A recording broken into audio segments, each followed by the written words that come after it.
procurador do Estado do Maranhão, doutorando em Direito Público na Universidade Estadual do Rio de Janeiro e mestre em Direito pela Universidade Federal da Paraíba.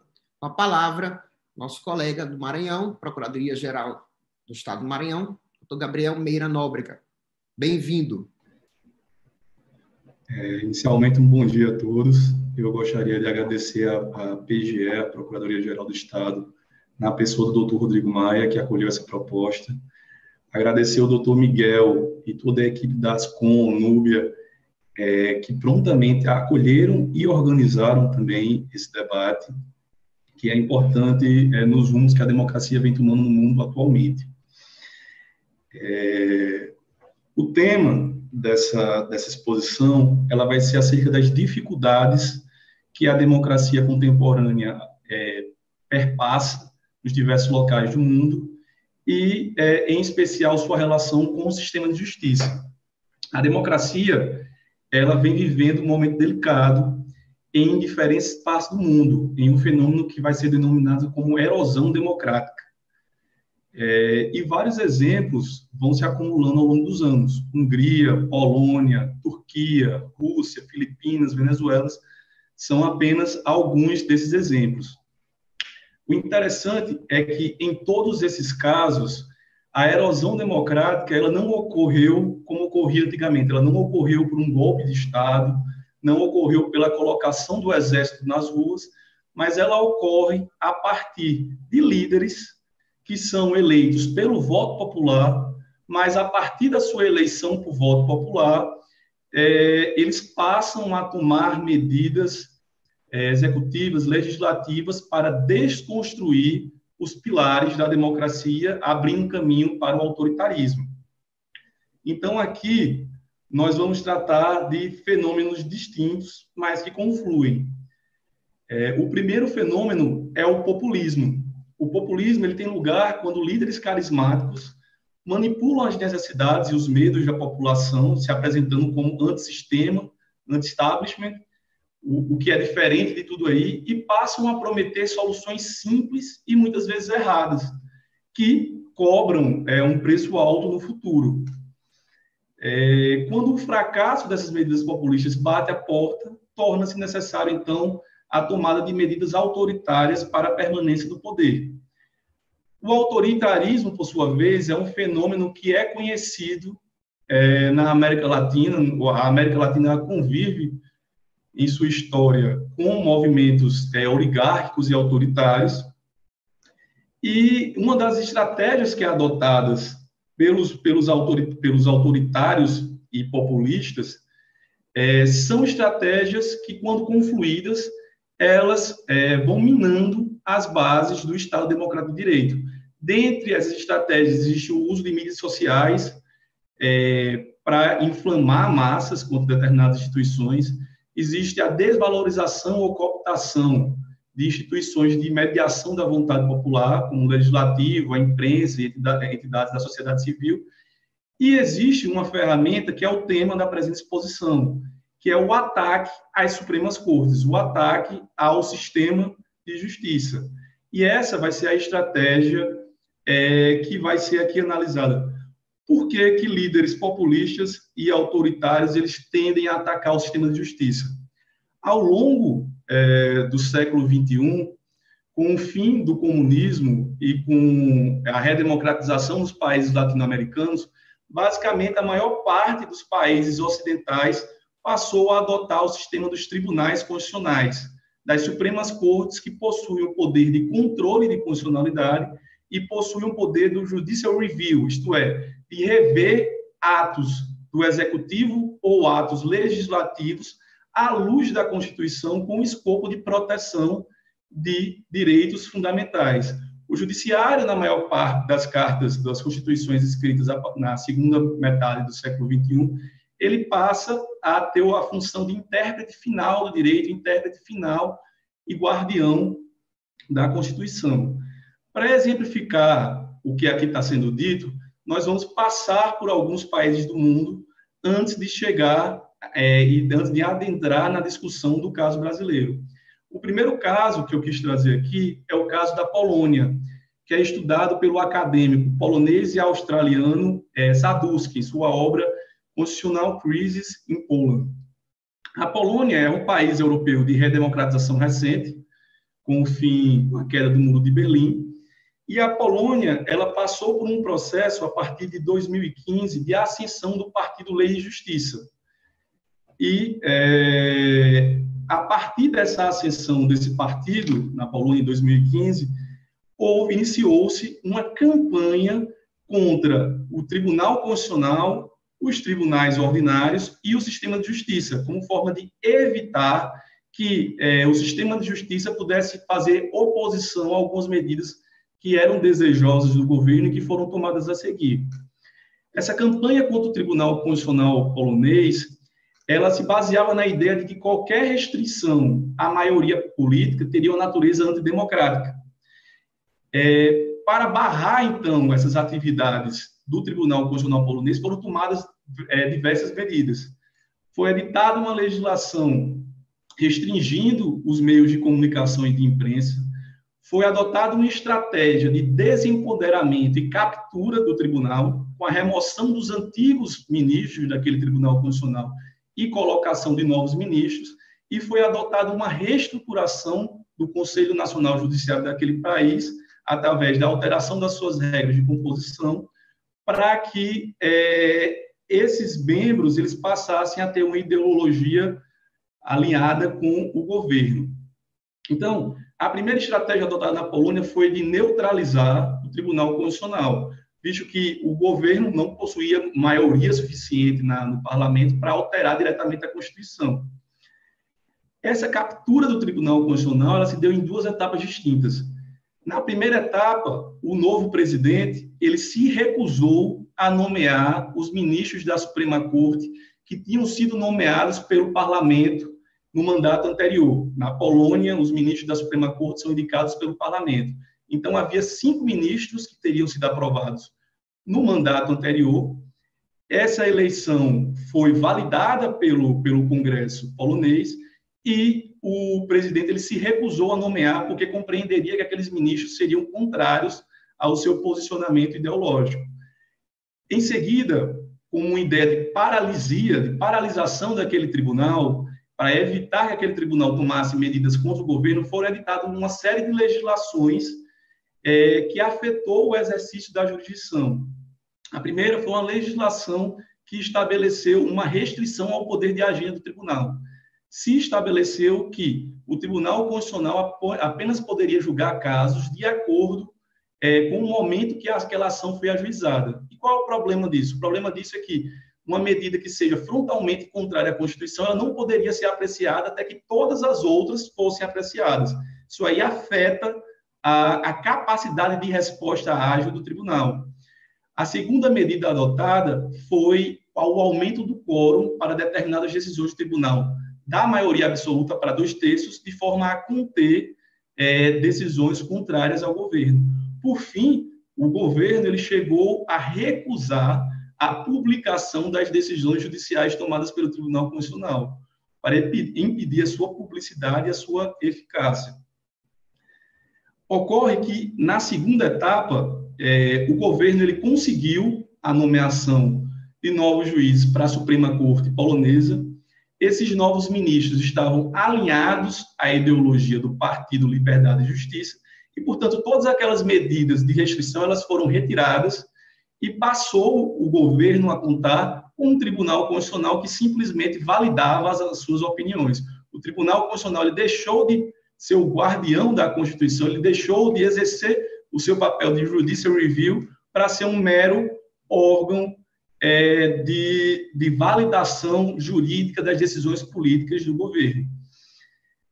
Com o controle da Suprema Corte, o partido que tomou o poder na Polônia, ele passou a dirigir a sua estratégia para atingir os demais órgãos do Poder Judiciário, em especial o Superior Tribunal Polonês, que é semelhante ao Superior Tribunal de Justiça brasileiro. Nessa segunda fase de controle, as grandes alterações foram causadas pela redução da idade de aposentadoria compulsória dos membros do Judiciário.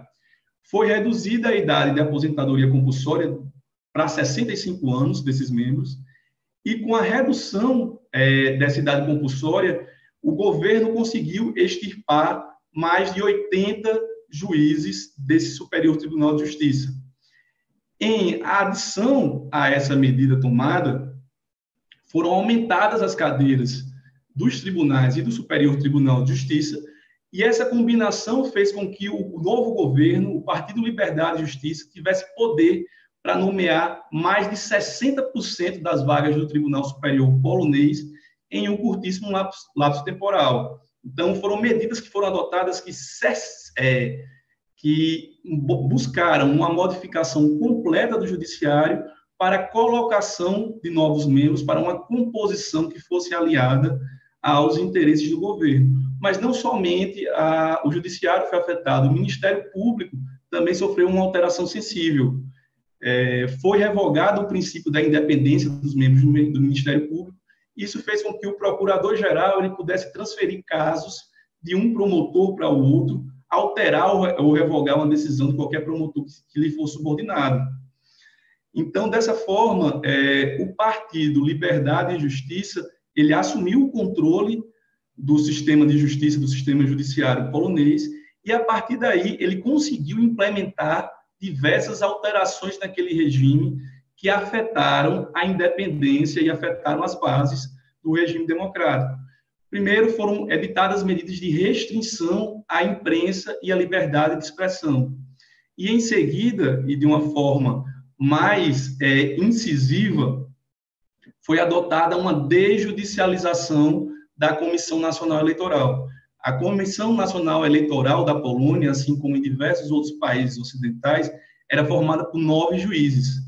O governo ele alterou a composição dessa Comissão Nacional Eleitoral para que fosse reduzido o número de juízes de 9 para 2, sendo os outros 7 membros dessa comissão eleitoral nomeados pelo parlamento, que era controlado pelo Partido Liberdade e Justiça. Ou seja, o governo passou a ter o controle do processo de eleições na Polônia. E nós sabemos que a ideia da justiça eleitoral é ser imparcial, é ser equidistante e não afetada por interesses do governo, até porque a regra do jogo democrático é a transição entre oposição e situação. Então, todas essas medidas realizadas na Polônia se deram com base no controle do Poder Judiciário. O outro exemplo tratado aqui nessa exposição é o exemplo do que ocorreu na Hungria. Na Hungria, ele pode ser tratado como leading case do processo de erosão democrática nessa região do centro e leste europeu. Por quê? Esse processo ele se deu ainda em 2010. Na Hungria, antes das eleições de 2010, havia uma insatisfação dos eleitores com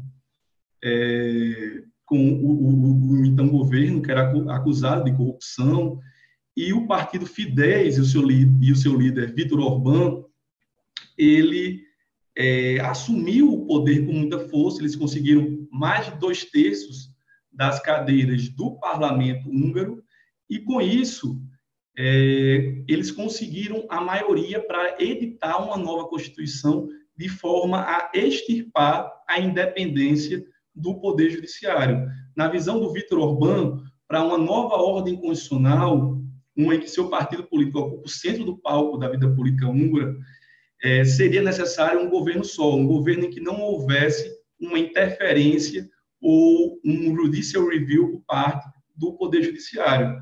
Dessa forma, na Hungria foi editada uma nova Constituição, que passou a ter vigência em 2012, e nessa nova Constituição houve a redução da idade de aposentadoria para juízes em tribunais comuns de 70 para 62 anos.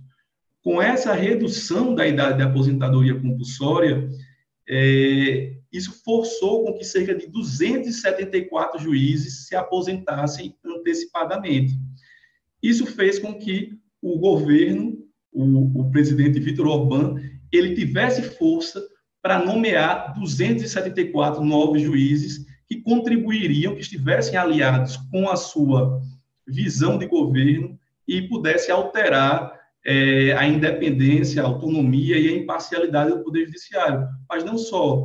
Após uma emenda constitucional de 2013, o Parlamento húngaro ele decretou nulas todas as decisões do Tribunal Constitucional da Hungria editadas antes do vigor da Constituição de 2012. Ou seja, ele fez com que as decisões anteriores tomadas pelo Tribunal Constitucional, que possuíam uma composição imparcial, elas passassem a não valer mais.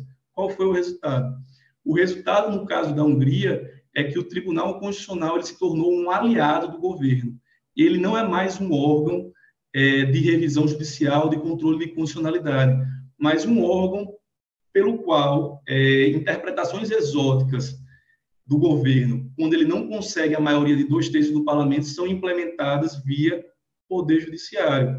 Então, por esses exemplos trazidos, nós percebemos que o controle social, a accountability dos governos, ela não ocorre apenas no sistema vertical, ela não ocorre apenas por meio de votos em eleições populares, mas ela ocorre também no sentido horizontal. É necessário que existam órgãos autônomos, como é o sistema de justiça, e que esses órgãos autônomos eles possam limitar, controlar e punir eventuais arbitrariedades do governo ou atos inconstitucionais. Trata-se do processo que a doutrina contemporânea vai denominar de erosão constitucional ou populismo iliberal ou mesmo populismo autoritário. Mas nós sabemos que o problema do populismo e do autoritarismo ele não é uma exclusividade do leste europeu. A América Latina possui a sua história institucional marcada por práticas populistas e autoritárias, e isso inclui medidas de empacotamento do sistema de justiça e do poder judiciário. Na história brasileira institucional, isso também não é novidade. Durante o regime militar, houve a edição do Ato Institucional número 2. O que ocorreu? O então regime militar, ele encontrou um Supremo Tribunal Federal que muitas vezes ele não concordava com as medidas que seriam adotadas para aquele regime. Por isso, o governo, então, à época, editou o Ato Institucional número 2, que aumentou o número de ministros do Supremo de 11 para 16. Com esse acréscimo de número de cadeiras no STF, foi possível que o governo tivesse decisões favoráveis à sua linha de pensamento, à sua ideologia. Mas, mesmo assim, existiam ministros do Supremo que se contrapunham, que se opuseram às práticas do governo. E, para resolver essa situação, foi editado o Ato Institucional número 5, que permitia ao governo aposentar compulsoriamente juízes, membros do Ministério Público e outros servidores, e também como caçar mandatos, mesmo que a Constituição ela previsse de maneira diferente. O que é que ocorreu? Nesse sentido, houve a aposentação compulsória dos ministros do Supremo Vitor Nunes Leal, Hermes Lima e Evandro Lins e Silva, dentro do contexto brasileiro. Mas, então, nós temos que passar para o Brasil atual, para uma compreensão do caso brasileiro recente. Atualmente, podem ser vistas uma série de ameaças verbais ou virtuais dirigidas ao Supremo Tribunal Federal. Essas ameaças que são realizadas atualmente ao Supremo Tribunal Federal, elas abarcam o pedido de impeachment, por exemplo, do ministro Alexandre de Moraes, a ameaça de descumprimento de decisões judiciais por parte do presidente da República em manifestação do 7 de setembro, e a semelhança do que ocorreu nesses outros países aqui trazidos, Hungria e Polônia, houve a propositura de uma PEC, né? Essa PEC já foi aprovada na Comissão de Constituição e Justiça da Câmara dos Deputados, que reduz a idade de aposentadoria compulsória dos ministros do Supremo de 75 para 70 anos. Qual é o objetivo dessa PEC? O objetivo dessa PEC é justamente possibilitar com que o governo possa nomear novos ministros do STF alinhados à sua ideologia. É uma prática que já foi vista em outras partes do mundo. Mas não só isso. Só um minutinho. Mas não só isso. Há diversas contestações da imparcialidade da justiça eleitoral. Inúmeras vezes a segurança das urnas eletrônicas foi contestada. Então, são medidas que se alinham ao que foi visto ao redor do mundo. Mas a grande pergunta que eu quero trazer aqui nessa exposição é a seguinte: qual é a diferença essencial que possibilitou que o STF, à época do regime militar, ele fosse tão facilmente empacotado e o Supremo Tribunal Brasileiro atual ele tenha resistido a esses ataques sofridos, com a manutenção da integridade de seus membros, com a integridade dos seus poderes e competências, sem sofrer uma represália real, que até o momento não se viu uma represália real. Inúmeros fatores podem ser elencados para isso, mas o meu objetivo é apresentar aqui fatores jurídicos, nesse sentido. Então, existem, para a tese trazida nessa exposição, fatores que decorrem do desenho institucional da Constituição Brasileira de 1988, mas fatores também extra-institucionais, fatores que decorrem do capital institucional da Suprema Corte Brasileira. Entre os fatores institucionais, aqueles que estão previstos na norma jurídica, nós temos a redemocratização e o retorno das garantias do judiciário, o redesenho do sistema de controle de constitucionalidade na Constituição de 1988 e uma constitucionalização abrangente. Dentro dos fatores extrajurídicos, alguns foram trazidos aqui na exposição do Dr. Rodrigo, eles envolvem um comportamento estratégico dos atores políticos que enxergam no judiciário, nos tribunais, uma oportunidade para reverter decisões majoritárias nas quais foram derrotados. E existe a crise de disfuncionalidade da democracia representativa atual, na qual o judiciário atua, como trouxe Antônio Garapum, como guardião das promessas, e existe o ganho de capital institucional do Supremo, que é a principal tese aqui trazida. Ainda dentro do contexto institucional, é necessário dizer que a Constituição de 1988 ela trouxe uma verdadeira revolução dentro dos canais de acesso pelos quais o Supremo Tribunal pode ser provocado. Com a Constituição de 1988, manteve-se o sistema do controle difuso e foi ampliada a possibilidade de controle concentrado previsto na emenda 16 de 65. O Supremo Tribunal Federal Brasileiro ele pode ser acessado mediante ação direta de inconstitucionalidade, ação direta de inconstitucionalidade por omissão, ação declaratória de inconstitucionalidade, ação de descumprimento de preceito fundamental, mandado de injunção, reclamação constitucional.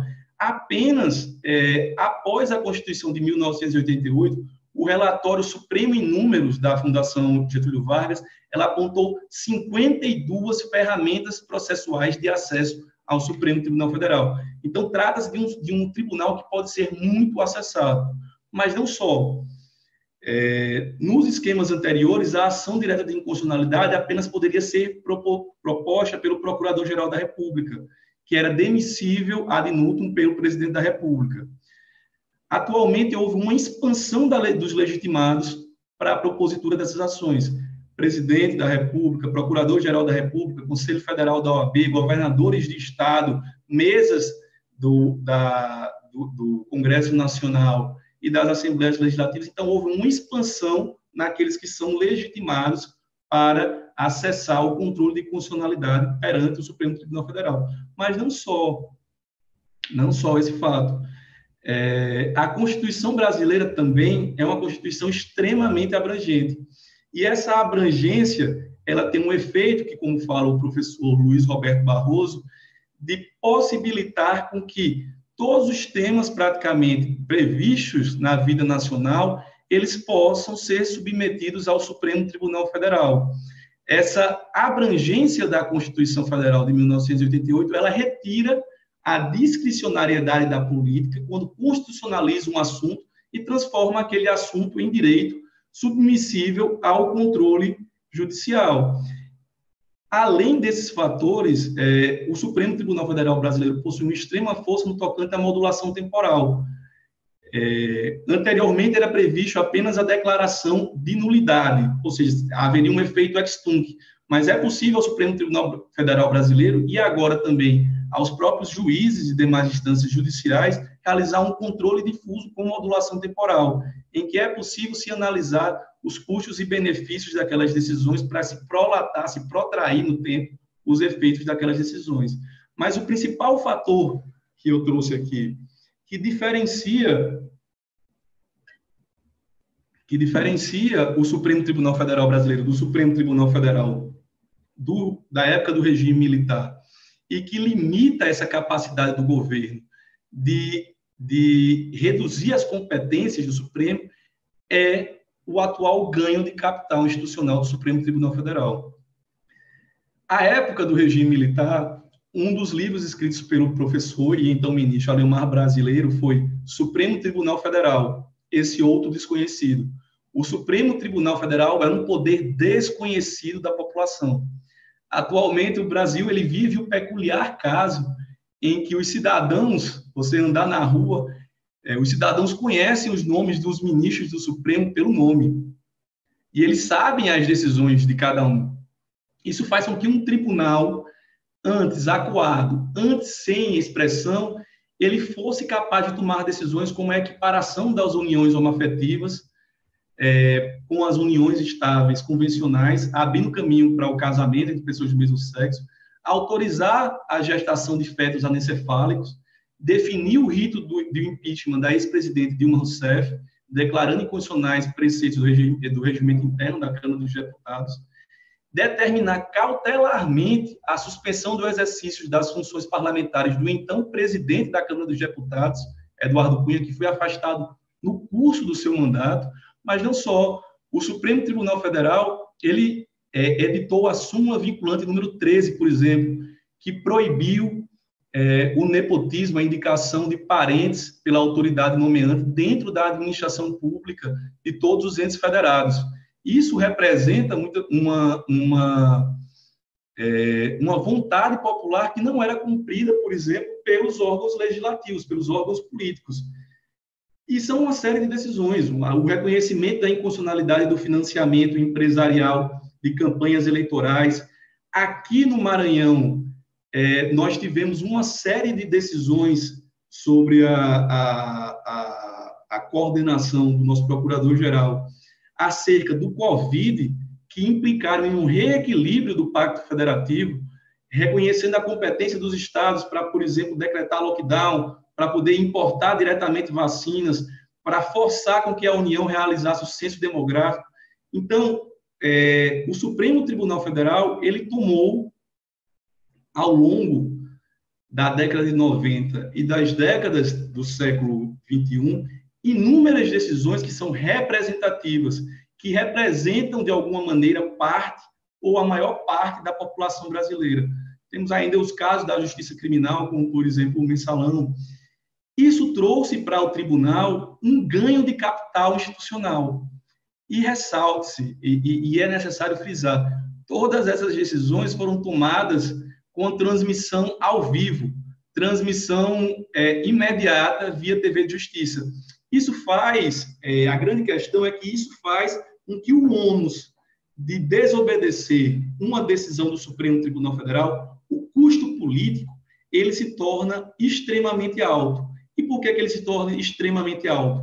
Porque a população, a sociedade brasileira se acostumou a 3 décadas de obediência a decisões que alteraram o paradigma social, como é o exemplo da súmula vinculante 13, a proibição do nepotismo, como é o exemplo das uniões homoafetivas. Então, a população brasileira passou 3 décadas assistindo, via TV Justiça ou via jornais, decisões dos ministros da Suprema Corte que contribuíram positivamente para uma alteração do tecido social e para uma melhora significativa. Isso faz com que uma ameaça de descumprimento de uma decisão judicial no Brasil, ela se torne extremamente mais custosa em um jogo de incentivos e desincentivos do que era no passado. E isso faz com que, por exemplo, caso venha a ser aprovada uma proposta de redução de idade de aposentadoria compulsória dos ministros, como está proposta essa PEC no âmbito da Câmara dos Deputados, o próprio Supremo Tribunal Federal tem a força para declará-la inconstitucional no Brasil, o que não aconteceu, por exemplo, na Hungria e o que não aconteceu, por exemplo, na Polônia. Então, caminhando para o encerramento aqui dessa exposição, o que eu quero trazer é que, mais que nunca, é necessária a compreensão do esquema de separação de poderes para que a gente possa preservar os pilares de uma democracia. Ao sistema de justiça, isso inclui o judiciário, mas não só, inclui o Ministério Público, inclui as procuradorias, defensoria pública, os advogados, a OAB. Em uma democracia saudável, rígida, é necessário que haja um órgão que realize a revisão judicial, é necessário que exista um órgão que realize uma accountability horizontal, um controle horizontal, para que o sistema político, por si só, ele não possa alterar os pilares do regime para se perpetuar no poder, como nós vimos nesse país. O Supremo Tribunal Federal ele tem realizado, apesar de certos excessos e apesar de certos erros que notadamente devem ser reconhecidos, mas ele tem realizado uma missão fundamental nessa defesa do regime democrático e na manutenção das bases. Aqui dentro da Procuradoria-Geral do Estado do Maranhão, nós tivemos uma série de vitórias relacionadas ao Covid, que preservou a vida de milhares de maranhenses, mas repercutiu também nacionalmente em relação ao reequilíbrio da federação trazido por decisões do Supremo Tribunal Federal, como a questão da competência dos estados para definir o programa também de vacinação, a competência dos estados para definir restrições como lockdown, importação de vacinas. E isso não ocorreu apenas, claro que essa vitória é importante para a PGE, mas ocorreu pela compreensão também do Supremo Tribunal Federal de que o que estava em jogo eram direitos fundamentais como a vida, como a saúde das pessoas e a necessidade de que o pacto federativo ele fosse reequilibrado para a proteção desses desígnios. Então, encerrando essa palestra, ressaltando essa força que o capital institucional traz ao Supremo Tribunal Federal, que foi necessário para combater certas medidas de avanços populistas que foram tentados e ameaças que foram realizadas ao tribunal, eu quero agradecer mais uma vez a organização desse evento pela possibilidade de vir aqui discutir com vocês sobre democracia, sobre jurisdição constitucional e sobre o nosso papel dentro desse contexto de preservação dos pilares do Estado Democrático de Direito.